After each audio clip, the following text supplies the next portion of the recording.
مجتنا من برا جتي وأمره إن شاء الله أنا بورا واني برالي نومامو دوغورا كنالي ديبينو مامو وسانيس جرا واي هررجي واي غندوما واي مالي بايدا يو مچا سنجل بارسن نما توكو مچا وانا نما توكو تي غندان لي وان برانا سينا واي نما توكو اجندا لي نمبر باشو وان غو مغم وان اتمو غم تمنيرا كانا بورا واني كنا كان ديبني جنة وان جيتشو غم وان نم نجروندا جنيرا كنا في كنا أسمعني سنين جيتشو بروانا دوبي أما غباب اسمه تغاري جيتشو برباري أور سانيس جرا و إنس وان تقوى أسمعنا دبدو عاطفات يا من نبيرة جتي كنا بودا هذا فاتي في ون عندنا سيفتي نسي سيفينغي ريتشو بروانا هاي قالتهم يا مو والفرد قالتهم ما تو الجنة سلاوان جنون كم نفو قالتهم ما سنين جنون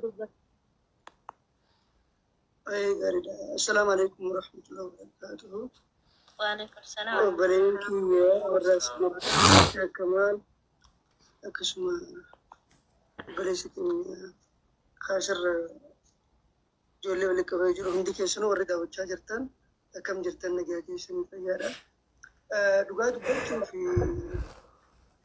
واني كن يرو أشي تهوتي أنا في بلشتي يا أمان كن اللي ننتظر إرجع قرتة واني سنهم دته نوتي إرجع بالبلامي mana kadiri dayne hadafat fune ibra finni jitu akasi garu wanni tete hadafat rais dageysani jirtan wan mudati jitu yaro sanitti gaman gudollen gafatte ati khadiris wanni yaro sanitti wan birat ture hadafatinis wanni wan birat ture kana kayse debi akka hariyatti dubbachuu barbadu ani garu wala masadi kanin irra dubbachuu barbadu jira inni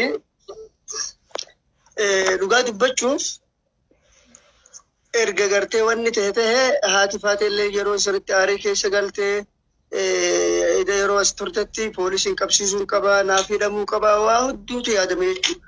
Waa hedduutu ta'e osoo gartee jaarsoliin jiranii warri akka amaan kun faan osoo jiru osoo nuti jirru gara sanitti hin deeminii waan jira isin jiddulaalleeti manguddummaan finnaa jennee dubbii lafa qabne haadha faateetis kadhannee haati faate harka nu darbitee nu dhagahuu diddee abadan akkamittiin haati faatee dhugaa dubbachuuf tumaa osoo hin taane jechi inni yeroo sanitti walitti qabee jee isantu aarsinatti fakkaate dhugaa dubbachuuf waan nama aarsutu jira dubartii uleen hin aarsitu uleen hin boochiftu jechatu arsa jechatu bochisa jecha gartee inni walitti qabee yeroo san jee isanitti natti fakkaata kaayisiin gartee obsa fudhachuu diddee dhugaa dubbachuuf erga eedaa hanga ganamaatti qarachaa bullee nu dhagahuu diddee jechuudha. Ergasii gaa namoonni gurguddaanis ni jira jaarsoliinis imaama masgiidaa fa'aa ture dhugaa dubbachuuf imaama masgiidaa guddaatu jira boolee bulbulaa kana warra gartee salaachisaniitu jira akkasuma gartee warra manguddootu jira jechuun manguddoo kisa jennu manguddoo gurguddoo warra gartee mootummaa keessaayis hojjetu akkasuma warra gartee ganda kanallee bulchu warra gartee kabajamaa warra guddaatu jira manguddoolee gurguddoo san waliif finnee viidiyoo xiqqoo tokko agartan natti fakkaata Suuf Umar keessatti dhaabbata Suuf Umar keessatti achumatti gartee manguddoolee sanis achuu walitti qabnee nulleen achi dhufnee waan jira achitti dubbanne jechuudha. Dhugaa dubbachuuf asirratti amma waa hedduun argaa jira. Akkamitti hanganatti dubbii tana bira kuttee warri dubbii oowwisuu barbaaddanis ni jirtan. Obboleeyyan kiyya dubbii tanallee warri tokkollee gara gandummaa oofuu barbaaddan. Waan kanatti fayyadamtanii obboleeyyan lamaanutu wal dhabe. Dhugaa dubbachuuf jechuun ammallee numaan ja'an haati faateetii fi kadiir obboleeyyan isin miti jechuullee baatan nuti obboleeyyan walii goone akka fedhan haa wal dhaban akka fedhan haa wal godhan ani waan hin harargee ta'eef miti kan hin kadiiriif dubbadhu ani waan hin harargee ta'eef haadha faateen dhiibu amma haadha faateen dhugaa dubbachuuf na bira jirti mana kiyya jirti isin galee kadiiriif illee dubbadhu haadha faateef hin dubbadhu yeroo sanitti wallaahi namni lolaa ture ana ija akkamitti dubartii keessattuu keessummaa michoon tun gartee soddaadhaas gam tokkos keessummaadha akkamitti akkas godhe jee namni akkaan lolaa ture tokko an hayyaani harargeedha. isin galee garuu komantii irratti roobu dubbisaatiin ture waan badaan argu jira. Dubbii tana Harargee fi Arsii waliin hin dhawina. Warri gartee komantii barreessitan lafa keessatti toro inni dubbattee asirratti maal dhiifama sheekka maal na fichisiisi. Warri gartee asirratti komantii barreessaa jirtan akkasuma warri gartee asirratti illee dubbachaa jirtan dhiifama naa godhaa dubbii tana ooftanii Harargee fi Arsii walitti hin buusina. Wanni inni sidaamu guddaan isa kan nuti gawanni goone har'a manguddoo fuunee Arafaat illee ture akkasuma manguddoolee walitti qabamanii wanni har'a ta'e waan guddaadha. Dhugaa dubbachuuf mucaallee achi finne mucaa akka gartee heera gartee manguddoon Oromoo itti murtutti badiin itti muramee jira. Dhugaa dubbachuuf ninki jibee Arafaat achi turte manguddoonni akkam waan gartee inni Arsii tuqeef achitti dhaabbatee akka dhiifama godhu gaafatame. Dhiifama qofaa miti. Dhiifama qofaan hin dabarre. Akka gartee haadha faata illee maal ture wanni gindilibsiitti uwwisanii haati faata illee rabbi si haa kabaju gindilibsii san deebistee mangudduma gartee achi ture warra gartee isaa walitti araarsanii deebistee uwwifte. Waan akeekkachiifamee jira Kadiir achirratti. Kadiir maal akeekkachiisanii har'a booda akka gartee Arsii arrabsuu mitinii jecha badaadhaan Arsii akkan kaafu. Arsii qofallee miti Harargee jechuudha.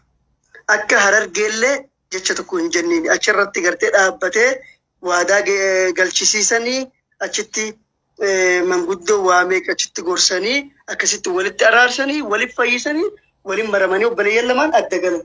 Viidiyoo xiqqoo tokko waraabamee ture. Viidiyoon sana gaa akka tasaatti bahee sooshaal miidiyaa irratti maxxanee olii gad deemaa jira viidiyoon sana. Akkasii obboleeyyan lamaan kana walitti fayyisan walitti araarsan. Kadiiris balleessa jee fudhadha jee achitti dhiifama gaafate. Haadha faata illee dhiifama gooteef yeroo san. Maaliif dhiifama gooteef Kadiir jechaan yeroo san illee rabbii fi manguddoota gartee dhufanii nu jidduu seenan kana jechaan dhiifama godheef jette dhiifama goote. Kanaanin isinirraa gabaabsa dubbiin har'a asirratti dhumate. Inni niin jawuu barbaadu kadhumaa warroonni gartee asirratti dubbii dubbachaa jirtan gurbaan kun kana dura kana godhee jettan kunillee hin barbaachisu obboleeyyan kiyya. Wanni duraan godhame dur godhame. Nama tokko yoo waan tokko balleesse waan kana dura godhameef waan san hunda walitti qabdan asirra fiduu hin qabdan. San waan dur ta'e kute seenaa biraati. Amma isaa fi haadha faate wal lole waan isaa fi haadha faate kana waan araaraa irratti yoo deemtan dubbadha. Garuu asii dubbii waan ni gootanii kanaan dubbiin booda hammaachaatuma deemtu malee hin toltu. Gaarii miti dubbiin haala sanatti deemu. Ammaashis namoonni gartee as jalatti amma asitti namni kan jirtu kaa jiru jira. Guddaan akka jiruun Harargee arrabsi jira. Harargeen akka jirtuun maraattuudha, akka jirtuun fayyaan qabdu, Harargee wooma kana daleedii akkanaaf obboleeyyan kiyya. Harargee keessaa gaggaarii beekaatu jira. Harargee keessaa hayyuu beekaatu. Kanaaf. Komantii akkasii dagarre naannoo yuun keessummee soobsaa kenna qaali. Wallaahi modeetara qabaa. Akkasii ani Nkesumesinu Harargee wallahi nin kabanyaan hin jaalanna Kadiir Harargee bakka bu'u kana nkesumesinu namni marti modeetara qabaa irratti duulaa jira warra akkasii kanaaf nusan nkesumesinu Ustaaz Kamal jarraa kennaa wanti keessan mee Ustaaz Kamal yaada abaan turan jira yeroo mara Sekondii soddoma warri biyya alaarraa gara biyyaatti dhufte namoonni tokko biyya alaarraa rakkoo garagaraatiifis ta'ee dhimma dhuunfaatiifis ta'ee yeroo fidhattanii gara biyya kanaatti galtanii namni sooshaal miidiyaa marra bahee waan tokko dubbatee fi ebelu akkana jedhee fi piliisi waan hin taane keessa hin gadina. Namni eenyu bira qubatuu qabnu eenyu jedha. Akkam taana jedha adda baafannaa malee girri jettanii nama sooshaal miidiyaa irra bahee ebelu akkana rabbiif jedha of eegaa ani garuma dubbachuu barbaada. Namni keenya xiqqaachuun qabu walumaa galatti rabbi sinaa eegu. Akka feete hangadi bu'aa carraa namaaf kenna gadan bu'a. Obsaa galatoomii hamuu atillee galatoomii lammichaa fi hatticha dhabanii jetti. Isiniif gala akkuma jedhan sanii kabajama hattichaaf lammicha dhabamu maal jedhan sanii galatooma ulfaadhaa kan dhumatee jira ka darbee jira nu waan jennu hin qabnu.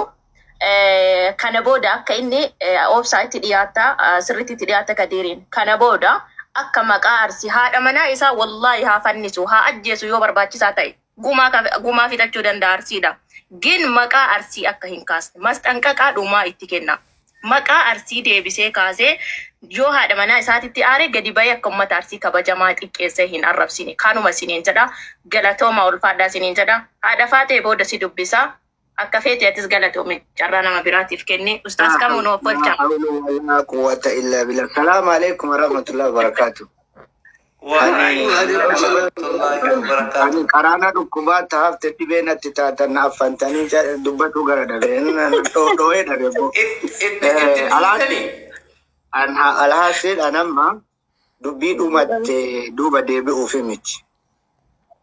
Namni badii dalagee ganda bakka bu'u Kamaal Abdallah badii dalagu arsii bakka bu'u Kadir badii dalaga. Wallahi amantanii amanuu baatanii rabbina raquba qaba. Rakkoota na guyyaa lama dura akkanumatti akka qaayidaa abjuu kanatti arge. Namni anaaf haadha faatee waliin beekame namni hedduuleen bilbilaati faatee na gaafate. Kallattiin gastii keessatti eessa taachaati faatee jennaan Kadiiriin naafi waliin baadiyyaa deemtee nan jedhe. Naafi Kadiir jedhee durriyyeen akka shaantaa harkaan bunnee waan biraa ofii isiin ofitti hin dhiiftu jedhe gastii keessatti nama dhibbamee qaratti. Namni meeqa itti bilbille Kadiiriin amaanaa itti kennine jedhanii. Odoo namni amaanaa namatti kennu waan akkanaa haadha faatee irratti argamuun haati faatee nama beekamtu miidiyaa irratti nama dhagaya obsa dhagaya. Miskiina boolee fuudhee galee jedhuun meeqatu miidhame. An Kadiiriin dura dubban. Wanni waan kana dubbannu waan dhuftuuf dubbanna malee tajala lamaanii dhumte. Nama beekamu borba'ee na himataa ka beeku kan kabajamin. Namni soddaa kan kabajamin. Viidiyoo waraabanii ebaluu lafaa fuudhe akkana godhe birrii kiyyaan akkana godhe jechuu santu edaa sobaa ka jedhu duudi kiyya kunnati. Namni keenya jecha kana ebaluma nama miskiina. Sheekh Kamaal nama gargaaru miskiina jedhe miidiyaa kanatti ilaalee na bira dhufee qubataa jechuudha. Ani amma ergaa namaa dabarsaa jira. Sheekh Aroob, Sheekh Mujaahidin nani midhani maa? Yaa ijoolleetiyya. Meebi namoonni sunniin as jiraachuu qabuun illee ni mala. Laakiin an nama ulamaa atuq wallahi abadan rahmatallee godhu. Waan biraa abbaa fedha waan biraa haa jedhaniini. Ulamaa jechuun bakka bu'aa rasuulaati. Mee namni rasuula rabbii jaalattan namni rasuula tuquun isin dhibamsiisu lakkoofsa tokko naa barreessame. Namni rasuula rabbii tuquun isin dhibamsiisu isin aarsu. Maasha Allah. Al-ulamaa warasatul anbiyaa imaarre jarri dhaaltu anbiyootaati bar. Warra risaalaa jaraa baadhatee deemaa ruubar. Ummanni addaati arrabsaattu kun ummata anisaa yaada jedhanii rasuulli booyanii beekaaf tokko. Yooma min alayyaat fabakaa rasuulullaahi sallallahu alayhi wa sallam. Limaaza bakeeta yaa rasuulallah maa bootta yaa rasuula rabbii jedhanii gaafatan. اشتقت على إخواني قال رسول الله صلى الله عليه وسلم أبلينتي يا يادي جرى الرسول إنني يا رسول الله أبلين كان كجراني رسول الله عليه الصلاة والسلام إمام كيساجي كي دبچو دبن أن أبلين كي يا يادي جرى إنني يا رسول ربي جنان إسنا أرقتني نتي أمنتني أمة أدونا نرقي نتي أمنسا إسنا أرقتني نهردفتني أمة أدونا نرقي نهردفسا إسنا أرقتني نرابرتني أمة أدونا نرقي رسالاتي يباتتسا أمة رسول يادي بويسا نربستا رمانا ربسنا دعاتنا ربسنا مشايكنا ربسنا مجتي إسلاما مقام بلسنا حرمة ولي إيغا حرمة إسلاما إيغا يو شيخ عرب سنة يو دعاتا تو كودي كيسنة إنو را برچو هنة غرم دي مار غرم دي مجرمي